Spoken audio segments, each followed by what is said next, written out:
our first story today. I'm still in love with my ex-wife. Hi, Aunt Jay. It's been 7 years since my marriage ended, and I still think about my ex-wife every single day. We were married for 10 years, together for almost 15, and I thought we'd grow old side by side.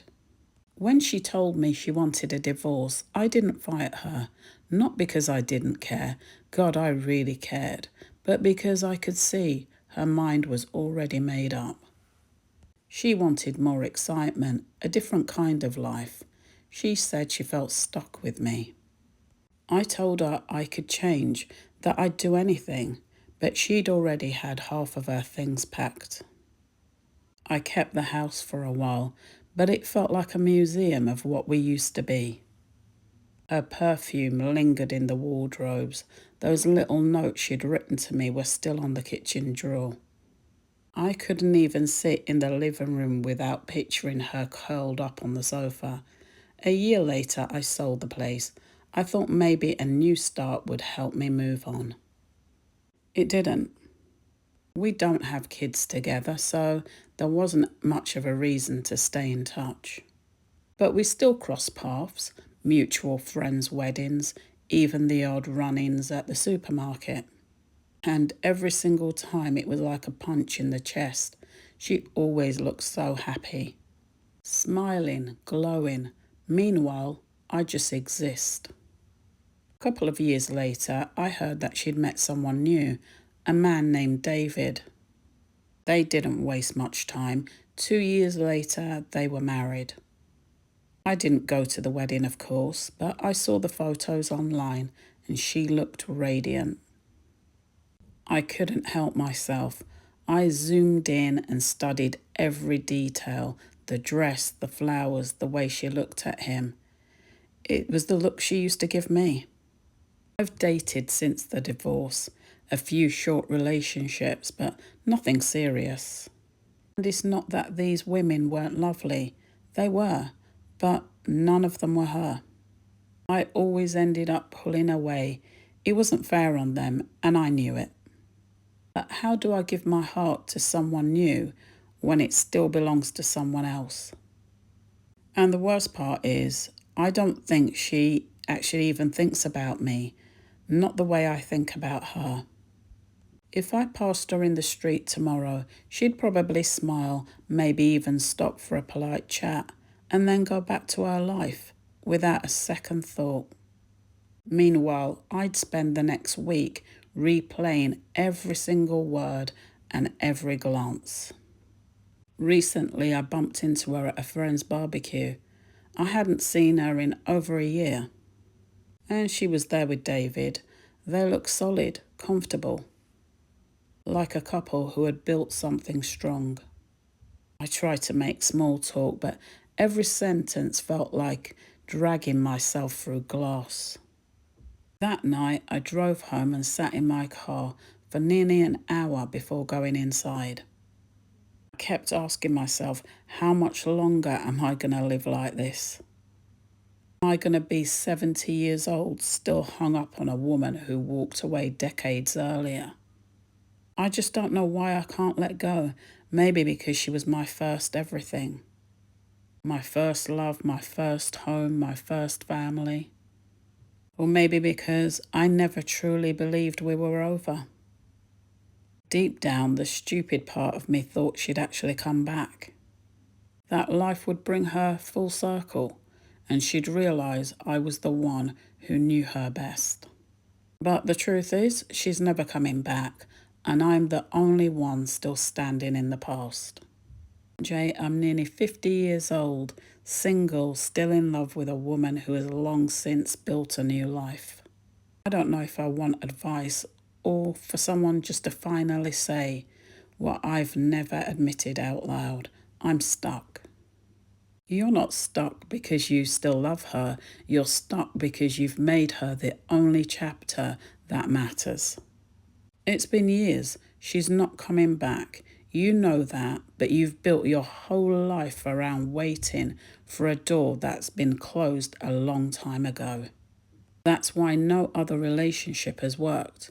You don't give them a chance, because in your mind, they were all standing in her shadow. You've made her happiness into your punishment. You look at her wedding photos, you study how she looks at him, you torture yourself replaying every moment you see her. But here's the truth, she's living her life, and you need to start living yours. It doesn't mean forcing yourself to get over it overnight. It means taking real steps to stop feeding the obsession. Stop checking her social media. Stop showing up at things just because you think she might be there. And when you do see her, don't let that become your fuel for another year of pain. You've got to ask yourself, what kind of man do you want to be at 70? The one who wasted half his life wishing for something he could never have? The one who finally said enough and give himself permission to love again? Because you can love again, but not if you're still building a shrine to the past. Those are my thoughts. What do you think? Leave a comment below. Now on to our second story. Our second story today, I thought moving in with Rachel would bring us closer. But living with her teenagers, Ethan and Tara, has been nothing but chaos. The noise, the mess, the constant arguments. I'm not sure how much longer I can take it. Hi Aunt Jay. When I first moved in with Rachel, I was excited. We'd been together for a couple of years, and it felt like the natural next step. She's warm, she's funny, and I love her. But moving into a house with two teenagers has been a real shock to the system. Ethan's 16 and Tara 14. Good kids at heart. But the house just feels like a battlefield. If they're not arguing with Rachel, they're arguing with each other. And it doesn't take much to set them off. Who's hogging the bathroom? Who left their stuff on the stairs? Whose turn is it to empty the dishwasher? The shouting can go on for hours straight. And by the end of it, everyone's in a mood. Then there's the mess. I grew up in a house where everything had their place. Rachel's house?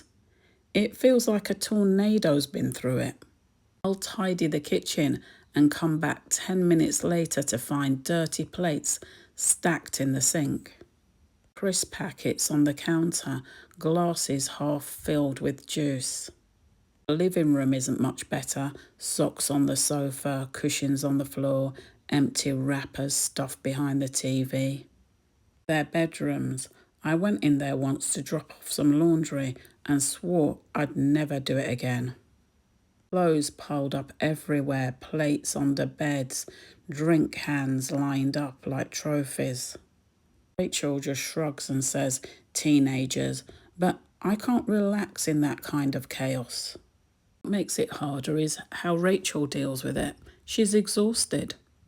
She works full time, comes home, and then it's one argument after another.